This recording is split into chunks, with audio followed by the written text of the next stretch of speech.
नमस्ते विद्यार्थी मित्रों, मैं जय सोमनाथ प्राथमिक शाला से आपका हार्दिक स्वागत करती हूँ। अभी तक हमने कक्षा 5 में 1 से 8 पाठ की चर्चा की। आज हम कुछ नया देखने जाने वाले हैं। आज हम देखेंगे कक्षा 5 के निबंध। ठीक है, तो निबंध में भी आपके सबसे पहले श्रुत लेखन आता है। तो जब पहला हमारा श्रुत लेखन है तो हमें उसका पहले अर्थ पता होना चाहिए कि श्रुत लेखन किसे कहते हैं। देखो, ये हमने लिखा है श्रुत लेखन। तो श्रुत लेखन, श्रुत का क्या होता है? श्रुत माने सुनना और लेखन माने लिखना। तो सुन के लिखना, तो अभी तो हम क्या बच्चे और अपन आपस में आमने सामने नहीं है, नहीं तो हम आपके सामने बोलते और आप अच्छे राइटिंग में यानी सुंदर अक्षर में लिखते। सुनने के बाद लिखना, तो सही सुनना और उसका उच्चारण सही लिखना, ये महत्व की चीज है इसमें। क्योंकि जब हमारी सुनने में गलती होती है ना, तो फिर हम लिखते भी वैसा ही हैं और उसका उच्चारण भी हम वैसा ही करते हैं। तो सही सुनना और सही लिखना और सुंदर अक्षरों में लिखना, ये श्रुत लेखन में सबसे बड़ा महत्व है। और सुनने के बाद भी उसकी मात्रा कहाँ आएगी, अल्प विराम, पूर्ण विराम, अनुस्वार, ये सब चीजों का आपका ध्यान रख के लिखना होता है। तो अभी तो हम लोग आपस में आमने सामने नहीं हैं, तो हम आपको अपनी किताब में से ही 1 से 8 पाठ दिए हैं, उसमें से ही पाठ 8 में यानी पेज नंबर आप 44 निकाल लेना, उसमें पाठ 8 दिया है भरत मिलाप, जो अभी हम थोड़े समय पहले ही पढ़ चुके हैं। तो उसमें पेज नंबर 44 पे दृश्य 1 दिया गया है, वो आपको श्रुत लेखन लिखना है। ऐसा करना, आपकी मम्मी बोलेगी आप लिखना, ठीक है? नहीं तो ऐसा।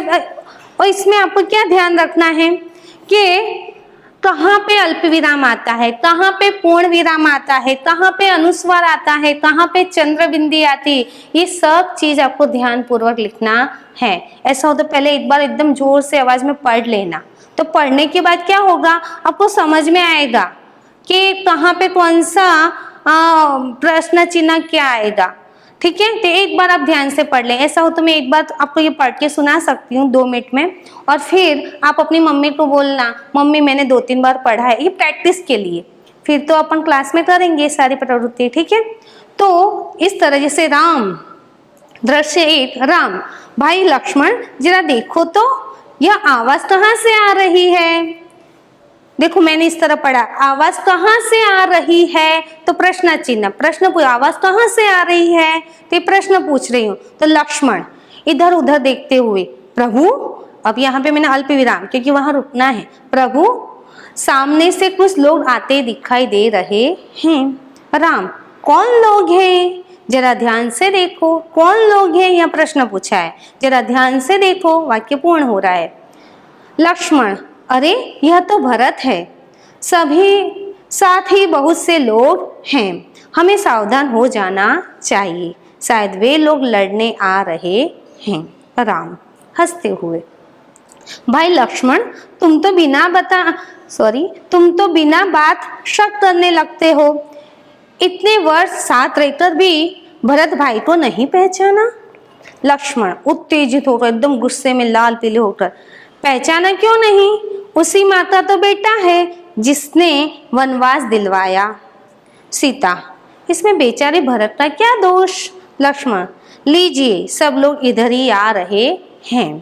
तो इस तरह आपको भी पढ़ना है, यानी अपनी आवाज ही आपके कान में गूंजेगी, और फिर आप देख देख के भी एक बार प्रैक्टिस के लिए लिख सकते हो। फिर प्रैक्टिस और अच्छी करनी हो तो अपनी मम्मी पापा छोटे भाई बहन को बोलना, आप बोलो मैं लिखता हूँ, फिर आपका देखना कहाँ गलतियां हो रही है। ठीक है, तो इस तरह आपको ये श्रुत लेखन घर पर करना है, ये आपका होमवर्क होगा।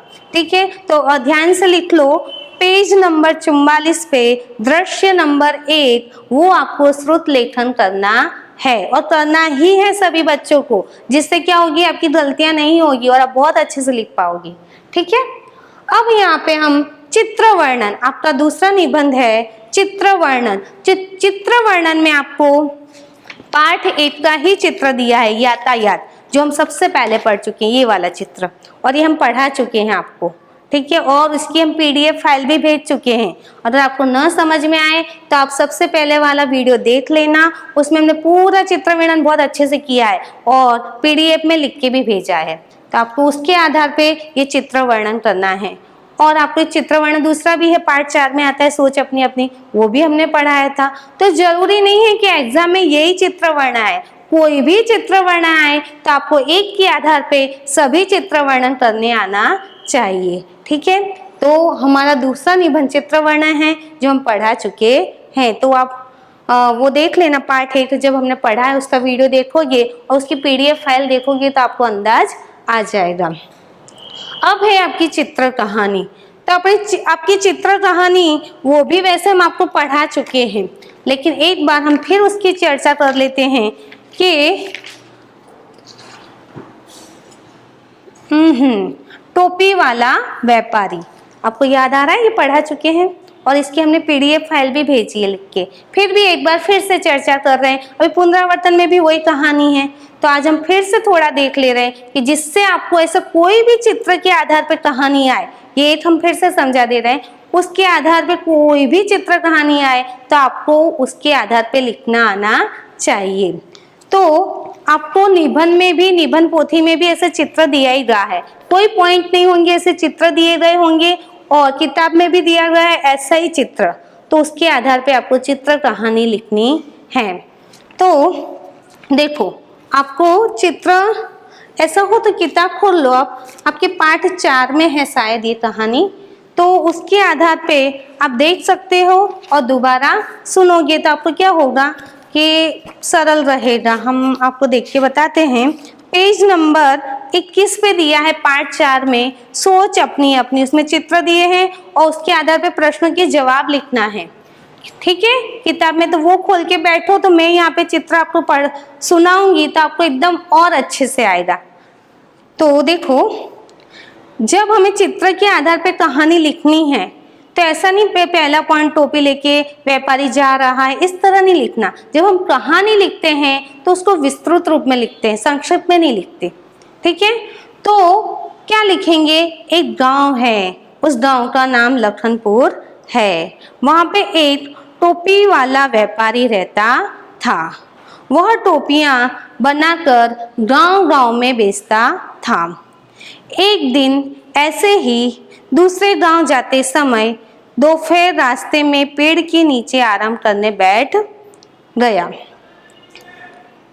और वो सारे गांव में घूमते घूमते इतना थक जाता है कि वो सोचता है क्यों ना ये पेड़ के नीचे थोड़ी देर आराम कर लो। और वो अपना टोपी वाला वो टोकरी में टोपी रखता है, वो टोकरी पेड़ के नीचे रखता है और उस पे वहाँ पे सिर रखकर थोड़ी देर सो जाता है। व्यापारी एकदम मस्त आराम करता है और वो पेड़ के ऊपर थोड़े बंदर बैठे हुए होते हैं और बंदर देखता है कि टोकरी में बहुत सारी टोपियां हैं, तो एक एक बंदर उसमें से एक एक टोपी उठाकर अपने सिर पे लगा लेता है। और एक बंदर आता है तो और सारे भी बंदर आते जाते और सब उस टोकरी में से एक एक टोपियां ले लेते हैं और सब लोग अपने अपने सिर पे लगा लेते हैं। और इनकी शोरगुल की आवाज में जो व्यापारी पेड़ के नीचे आराम कर रहा था वो उठ जाता है और फिर वो देखता है कि टोकरी में तो एक भी टोपी नहीं है, तो वो इधर उधर देखने लगता है। फिर देखता है कि बंदर उसकी सारी टोपियां अपने सिर पे लगाए बैठे हुए हैं, तो सोचता है अब कैसे वापस लूं और कुछ करूंगा तो ये लोग सब भाग जाएंगे। तो फिर वो एक युक्ति सोचता है तो सबसे पहले ऐसे पत्थर कहीं फेंकता है, तो वो भी पेड़ पे से कुछ फेंकता है। तो उसको समझ में आ जाता है कि बंदर तो नकलची बंदर हैं, जैसा मैं करूंगा वैसा ये बंदर करेंगे। तो व्यापारी क्या करता है, वो भी अपने सिर पे टोपी लगाए हुए होता है, तो अपने सिर की टोपी नीचे फेंक देता है। तो नकलची बंदर भी क्या करते हैं, अपने जो उसकी टोपी थी ना जो उन्होंने लगा के रखी, वो अपने सिर की टोपी वो भी लोग क्या करते हैं, नीचे फेंक देते हैं।